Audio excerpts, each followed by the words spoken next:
Hey guys, welcome back to Madison's Reading Corner. I'm Madison, and this is Lady, and today we're going to be talking all about NaNoWRIMO.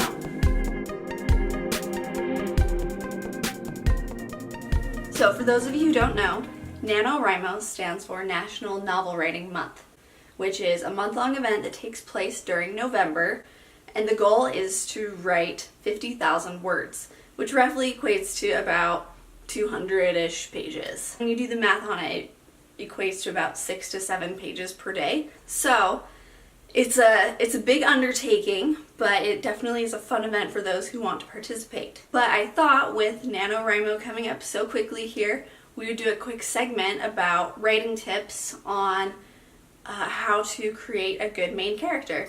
And I think just how to create good characters in general. So let's get into it. So I'm going to be going over 10 tips of things you should consider before you start writing your characters. These are just things that are good to consider so that you have created a rounded out character with flaws, with quirks, with different interesting concepts. So the first thing you should consider when creating a character is talking about who the most important people are to that character. So these are things like, consider in Harry Potter. Who are the most important people to Harry Potter? Well, his friends, Ron and Hermione, are important to him. On the other side, you need to consider which people are important to them in other ways. For example, who are their enemies? In Harry Potter, again, you're dealing with Voldemort, you're dealing with Malfoy, you're dealing with Death Eaters, with other forces of evil that they encounter every single year. So it's important to consider not only the positives, friends, family, loved ones, idols, but it's also important to consider what kinds of people and which people are opposites for them, people who are important for all the wrong reasons. The second thing to consider is how do they make friends? Are they quick to make friends? Are they really social? Are they outgoing?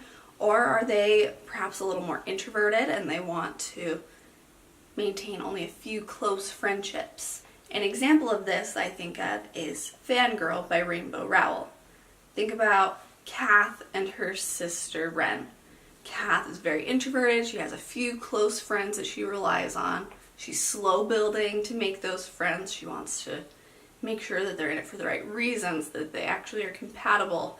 Whereas her twin sister Ren is very outgoing, she makes friends super easily, she goes out and does things all the time. So that's something important to consider because that affects every aspect of their life. Next thing to consider, what do they want to achieve? What are their goals? What are their hopes and desires? What are they trying to pursue or reach? Depending on the story that you're writing, it could be very different. Every character has different motivations and you need to know what yours is. What are their regrets? Everyone has regrets, no matter how big or how small. So consider what their regrets are, how they've handled it. How do they see themselves? Do they see themselves with an inflated sense of self? Are they perhaps more egotistical? Or do they diminish themselves? I think it's often very common, especially in YA, to see a lot of the tropes of the main heroine has a very deflated sense of herself. And I think that that's very reflective of the teenage persona. You know, we have youth who just don't have much sense of themselves. So I don't think that that's necessarily a bad thing, but that's a common thing that we see in writing. But you need to consider if your character is more outgoing, if they're more exuberant, they're excited, well, maybe they are going to have a higher sense of themselves. Or maybe in that situation, they have a low sense of self, but they're trying to compensate. So that's something to consider. Okay, number 6.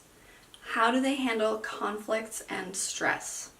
This is a big one. This is something every single person faces every day. So you need to consider how your character would handle those kinds of situations.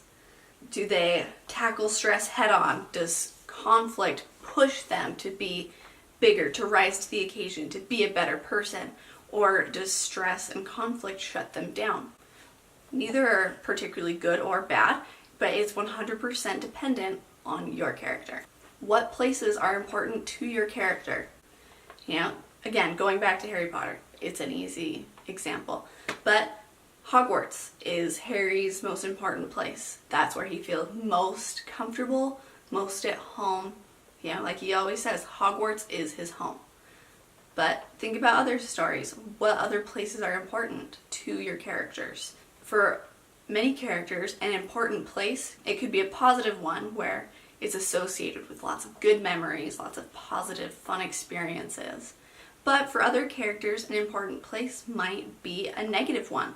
It could be a cemetery. It could be the place where they watched a loved one die. Home could be a negative place for some characters. Maybe that's where they dealt with abuse, where they had a loss of a parent. So there are lots of places that are important for various reasons. Is your character emotional or logical? Is your character going to make snap decisions really quickly, or are they more calculating? Are they slow in making decisions? That's going to affect your story a lot. And that affects your main characters, your side characters, everyone. Number 9, how do they celebrate? How someone handles celebrations says a lot about them. So they celebrate by going to party. They go to celebrate by doing other things, by surrounding themselves with people who can lift them up. In other characters, that might not be the case. Maybe they are more introspective and they want to celebrate by relaxing. Maybe that is how they celebrate. You know, maybe a celebration for your character is going home, taking a nice warm bubble bath, and reading a book. But another thing to consider is, does your character celebrate? Are they going to recognize, hey, I did something good and now I'm going to go treat myself? Or does your character see success as an indicator that, okay, I did something good, now I've got momentum, I need to keep going, I need to keep doing things. So are they going to take the time to relax, to celebrate, or are they going to keep pushing towards their goals? Or are they the type of person where they feel so selfless that they feel that they shouldn't be taking time for themselves, that they shouldn't be relaxing and taking breaks? And the last thing to consider, what would ultimately break your character? No one wants to really think about that, I think. It's a difficult thing to consider. No one wants to think about the negatives of their characters, and maybe you do. I think for many of us, we get attached to our main characters and don't want them to experience hardships. But that is something that you need to consider, because conflict is the root of your story. So what would break them? What would push them to the breaking point? What's on the verge for them, but also what pushes them past it? What is it that is going to break your character so solidly that they could not recover? Kind of dark, but you know, gotta consider it, right? Thanks so much for watching. I was really happy to make this video for you guys. I had a lot of fun putting together the content for it. If you like this video, please like it and give it a comment. I'd love to hear some of your thoughts on if you thought that this was beneficial, if you like the content that I created about it. If you did like it and you thought it was beneficial, let me know what some of your favorite tips were that I left you. Also, leave me some tips yourself of things that maybe I could consider when I'm creating characters. Thank you so much for watching, and I will see you next time. Bye!